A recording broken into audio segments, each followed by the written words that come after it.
Hi everyone, welcome back. It seems like it's been a hot minute since I've sat down and filmed because a lot of the content that you've been seeing lately has been pre-filmed stuff because I knew that this month was going to be, I would be obliterated this month, and it's true, it has happened and I'm absolutely exhausted, and the moment I finish filming this video I'm going to go face plant into my pillow and maybe have a little cry and then asleep. Well, holy moly, hasn't August been a month? Far out. August was the month in which Australians went crazy for peach smelling products and the entire beauty community kind of imploded. And I don't want to say too much about, individuals and the repercussions those individuals are now facing, but geez, hasn't it really opened up a lot of people's eyes to what's been happening? Those of us who, I hate to use this micro-influencer term, have known about this shonky business that larger Instagrammers, bloggers, vloggers, influencers have been, we've known about the tomfoolery. And we've known about the tomfoolery that comes from brands as well. And for the most part, we stay out of this drama. I have to say that in Australia, we're really lucky that we don't have, are there backstabbers? Yes. Are there people that seem a lot nicer on YouTube than they are in real life? Yes. But I have to say, I'm pretty happy that in Australia, most of our YouTubers, they're actually quite nice people. I'm really, really lucky that I have some really lovely blogging friends who we're not competitive. Do I get FOMO over some of the things that they get invited to and they get FOMO over some of my stuff? Yeah, of course, that's just human nature, but it's all done with good intent and good feelings, and we share PR stuff, we share contacts, but a whole bunch of stuff does happen with brands. So I've seen all of these videos from Tati, from Marlena, from Samantha Ravindale, and it's such a multifaceted problem. The brands are at fault, the influencers are at fault, consumers need to be a whole bunch more aware and not be so blind as to who they follow and who they don't follow. A lot of us, and myself included, still buy a whole bunch of makeup and review it because it's something we want to share with you. But it's also, I think, a little bit unrealistic for consumers to expect bloggers to buy everything themselves and then review them so that we can save you money. Does that make sense? But at the same time, it's not right that we're paid to give positive opinions. And I have to say, hands down or hand on heart, whatever you have to say, I've never received money to give a positive review. Have I done sponsored content before? Yes. I don't believe I've ever done sponsored video. I think it's only ever been blog post. I state up front that's what that is. And I tell brands up front, sure, you can pay me to review this product, but my recommendation is going to be mine, and I'm going to tell people what I think. And will I be harsh about it? No, but I will definitely be like, hey, this didn't work for me, but if you have A, B, C, D type of skin and you prefer A, B, and C, this is going to be fantastic for you. And that's the way that I work with most reviews, because if the company has sent you something, and as Sam said in her video, and I'll link that down below, companies don't just send you stuff because they like you. They send you stuff with the hope of you promoting it for them. But I don't see my role as a promoter. If you want me to promote something for you, then pay me. I'm never going to promote anything I don't care for. I've been offered money to promote teeth whitening products. I've been offered very, very expensive procedures in exchange for me to talk about them, and I've always turned them down. All of those kind of gimmicky ones I've always turned down because they don't fit with who I am, and they don't reflect who I am. So I've said no to quite a lot of stuff. But then on the flip side, sometimes you get brands that will send you literally, they will send some of the big influencers an entire collection of lipstick. And in the past, I have literally been sent one drugstore lipstick from a company, and without me asking for it, without them sending an email saying, hey, we'd love to send you this, just cold sent it. And then I received it and I thought, okay. And then within a week having sent an email saying, just checking you received this lipstick because we haven't seen it on your feed, just wondering when you're going to be posting about it. No, that's not acceptable. It's really hard to talk about this stuff without coming off seeming really entitled. At some point, there has to be some balance between me knowing, there has to be some balance between like a blogger knowing their worth, knowing their audience and knowing what their audience is worth, and also not selling out and being money hungry. I don't know. It's very sketchy. And there's also like the brands that want to do contract with you. So, hi, we would love to send you this item in return for a blog post. If you would like guaranteed coverage on any of my social media, on any of my, on my blog or YouTube channel or anything like that, that is a paid job. That is advertising. I'm not going to do that for free. And I'm also not going to advertise something that I don't like and that I haven't had experience with. Every single time I get an email like that, I respond in the same way. Thank you so much for contacting me. Due to the sheer amount of product that I receive on a weekly basis, I am unable to guarantee coverage of your product. If you would like guaranteed coverage of your product, then please find my rate card attached. Does it mean that I won't talk about your product if you don't pay me? No. It just means that I can't guarantee that you're going to get something produced about your content in the next few weeks. Chances are if you send me something, I get the chance to use it and I like it, you'll see me talk about it. And I have to say, I really do feature a lot of the stuff that I receive, at the very least, on my Instagram account. And a lot of this is really incoherent because sometimes I don't know myself. Like, I started this because I love makeup and I love the community and I love the idea of people getting together with nothing else in common other than this one thing and getting along. And I love that part, and that's why I started. I still don't make any money. I made $2 in total last month. So it's not like I'm money hungry.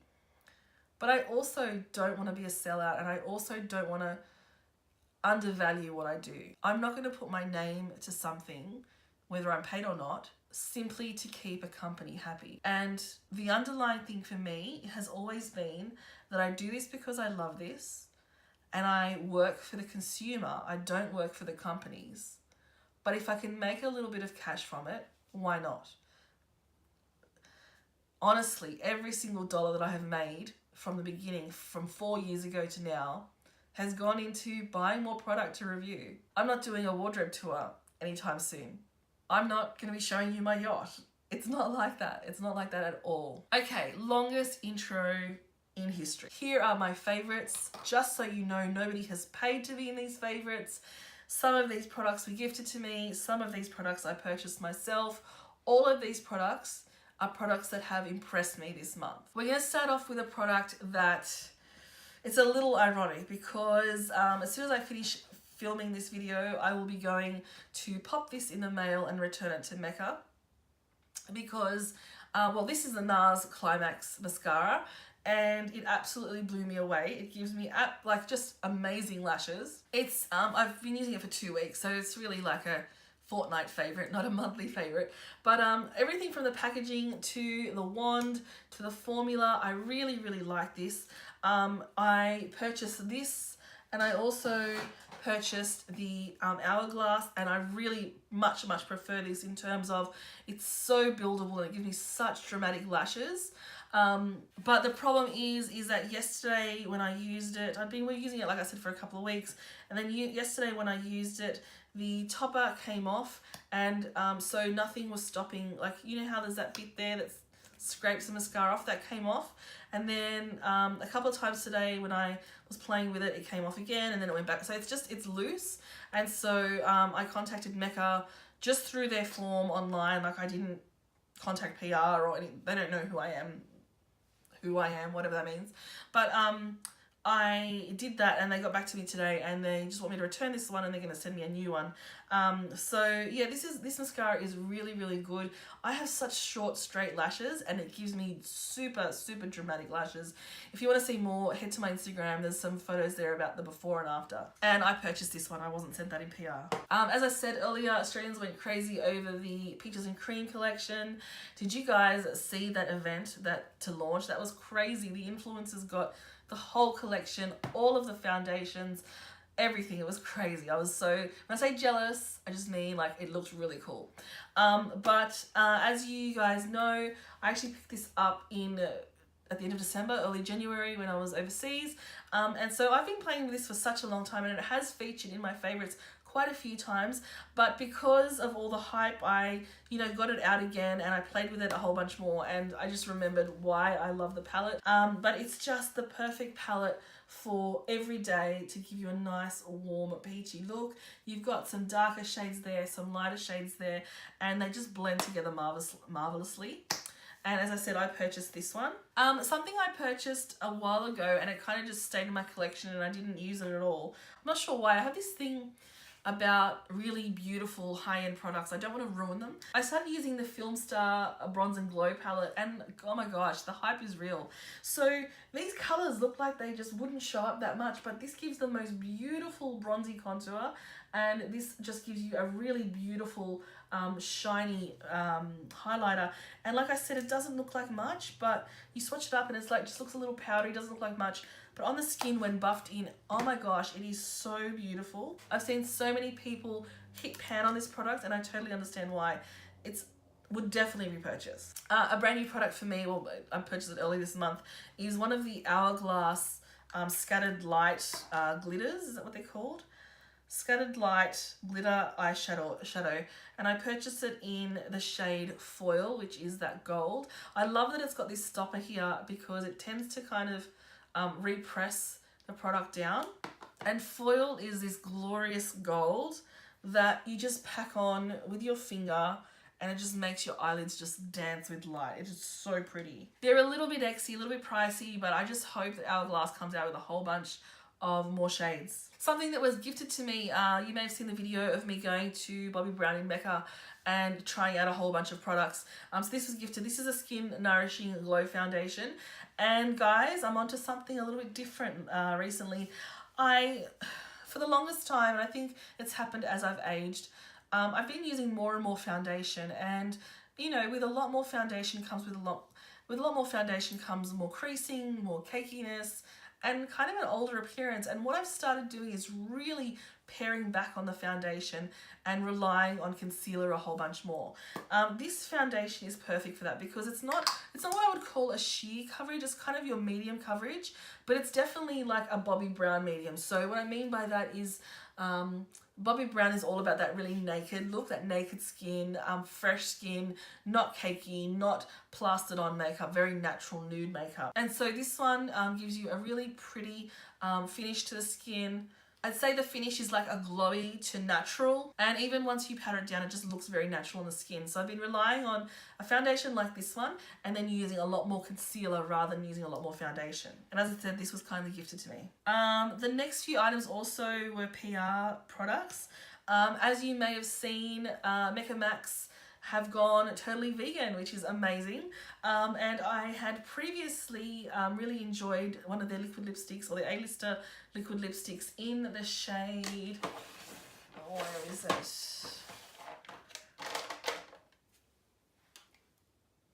Skinny Latte, and I got sent another one of those, which is good because my other one was starting to dry up. But I also got sent this shade, which is Get Naked, which I'm wearing today, and it's just a really pretty nude color, but it's got a lot. It's very deep, and so it would look really pretty on those women with darker skin. But also for me, it's just a really pretty like rosy color. And these are really comfortable. They dry down to be matte. They're really color proof and stay proof, and I really enjoy them. You've seen quite a lot about Pixi on my channel before, and this month I am absolutely obsessed with their highlighters. These got sent through a couple of months ago, and you'll see a video about them in total on my channel in the next week or so. But this is the Glowy Gossamer Duo. This is the shade I prefer. This is the Subtle Sunrise, and they're really strange. They're a powder, but they're a cream. So you put your finger in it and they kind of indent, but they are sort of a powder. I don't know. The only thing I can say that I don't like about these is that you have to be really careful which brush you use with them, because a really light brush won't pick anything up. You need something that's quite dense. But when you do pick it up, there's lots and lots of glow there. So I've been loving that. Thank you, Pixie, for sending that through. Another bronzer that I've been absolutely obsessed with is this one here from L'Oreal. This is the Back to Bronze. And you can see the pattern starting to disappear, but I've been really enjoying this, and I feel like this is a really, really good dupe for something like Hoola. The shade is similar. It's got that similar kind of very terracotta bronzy kind of look, and I'm wearing it today, and I feel like it just gives a really lovely all over warm look to the skin without turning too orange. I personally don't bother with the little brush down there, but it's a great product. It's fairly reasonable in price, and check out, there's a whole bunch of other stuff from L'Oreal that's currently available in Priceline, so things like new highlighters, new blushes and stuff like that. I have to say that I've been on this train for a while now, but these Bobbi Brown lipsticks, I've spoken about them a few times. This is another shade that I've got. This is Lilac. They're just so good. I can't even tell. There's something about them. They're so foolproof. You can almost put them on without a mirror. They're not too creamy that they go everywhere. They're not sheer. They've got heaps of pigment. But there's something about them that I just can't get enough of. And most days I'm either just grabbing one of these or one of the liquid lipsticks that I have kind of in close proximity, and I'm ready to go. It's like a no-brainer. And lucky last, this is from Phyto Paris, and it's a hair oil. It's designed for ultra dry hair, and that kind of suits me because the ends of my hair have just got the last little bits of bleach from all of my ombres and stuff over the last few years. At the moment, I'm just rocking dark hair. I don't know how long I'm going to keep this. I want to say it's really fuss free, but because I'm starting to get like my first greys, it's actually not fuss free. I need to get it touched up. So I've always been a little bit afraid of sort of oils and stuff when it comes to my hair, because I do have quite fine, like wispy hair. But I think I've finally come to like my ultimate kind of maintenance. So I shampoo as normal. I only condition the ends, and then I try not to use too much heat on it. But what I have been doing for the last 4 weeks is I've been adding this into my routine. So what you do is before you wash your hair, like with my dry hair, I will apply like 3 pumps of this into my hands and then rub it into the lengths and the ends of my hair, and it's really and it kind of, just massage it in, and I leave it for 10 minutes. Sometimes I leave it for longer. I'll just go and do something and forget about it, and then jump in the shower and shampoo.